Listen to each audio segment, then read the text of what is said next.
2-0 sweep with the complimentary plays last night as I gave you UT Arlington and college hoops and the San Antonio Spurs in the NBA, and 2 more free selections coming your way in just a moment.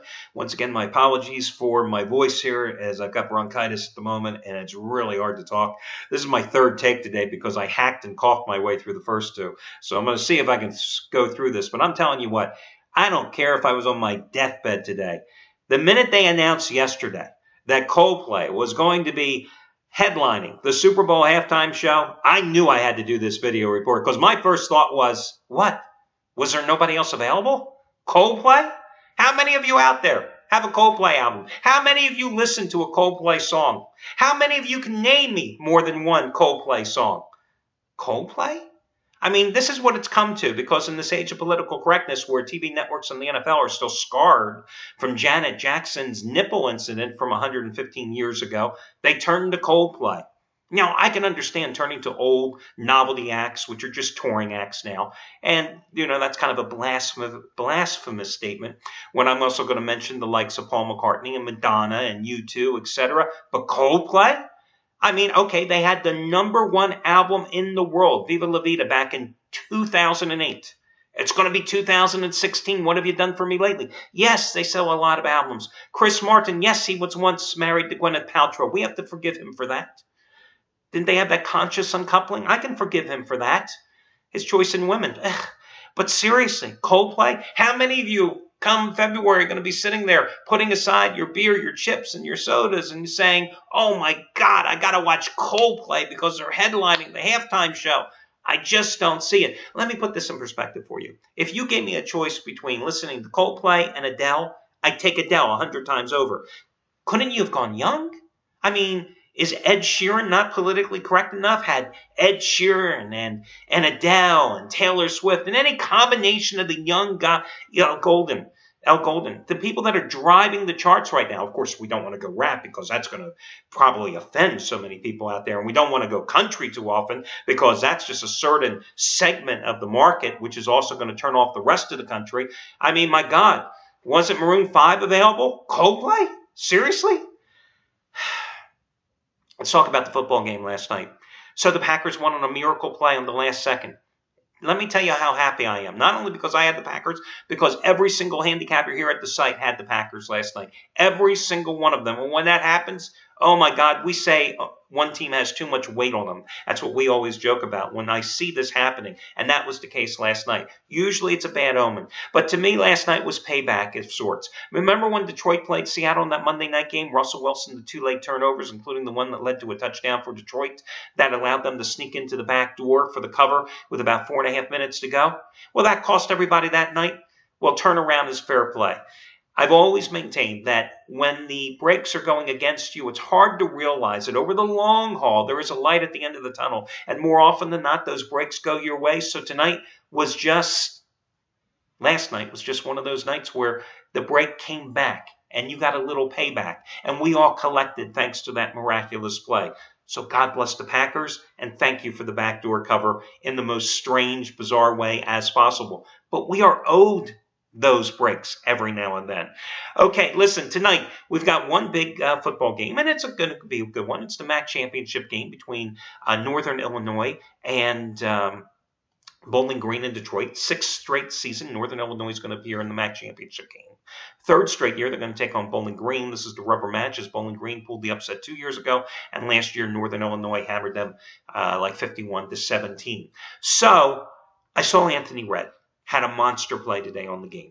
I also saw Gabriel DuPont had his monster play on the game. They're on opposite sides of this game. And I'm going to tell you why I chose Anthony Redd as the half-price play of the day. Because what he has done long-term has just been phenomenal. Long-term profit.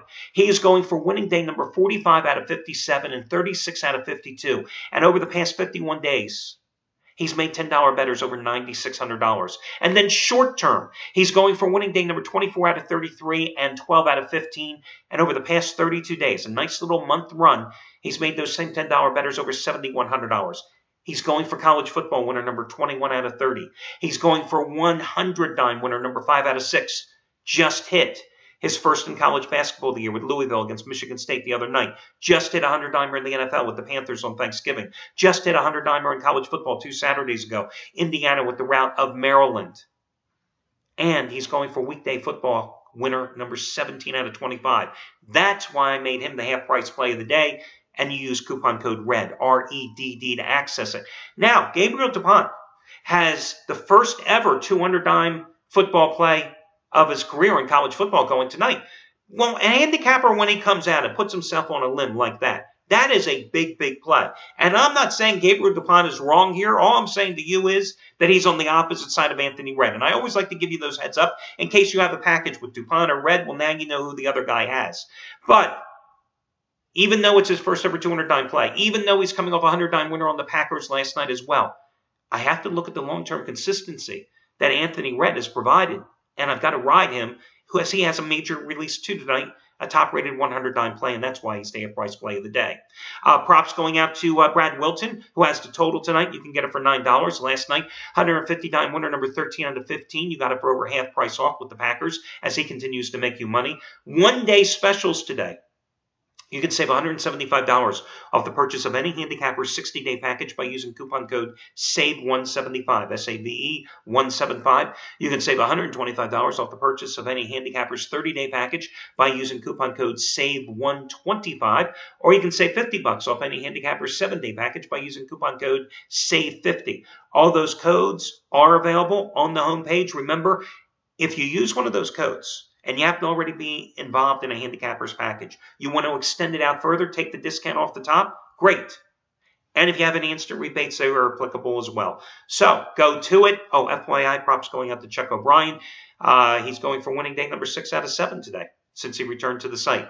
Let's get to your complimentary plays here tonight. They're both in the NBA. I'm going to go with the Atlanta Hawks to rebound. They haven't played well here of late. That's for damn sure. They've only won 4 of their last 11 games, but I like them tonight against the LA Lakers. Hawks have been idle since Wednesday night when, as a 4-point favorite against the Raptors, they suffered a 10-point loss, a game in which they led by 17 points in the third quarter. Problem is, they allowed a season-high 39 points in the fourth quarter of that game. Lakers are coming off a 108-104 upset of Washington on Wednesday after losing to Philadelphia, allowing the 76ers to break a 28-game losing streak and earn their first win of the season the night prior in Philly, losing that game 103-91. They're 2-9 on the road.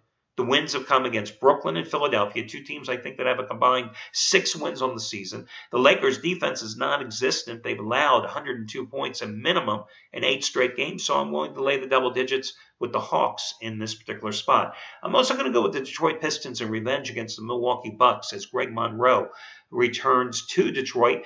First meeting between these two, the Pistons took it back in November on the 23rd, rather easily. The Bucks took it at home rather easily back on November 23rd, 109-88. And Monroe had a good game, 20 points and 13 rebounds. Meanwhile, Andre Drummond, who has just been phenomenal this year, did not.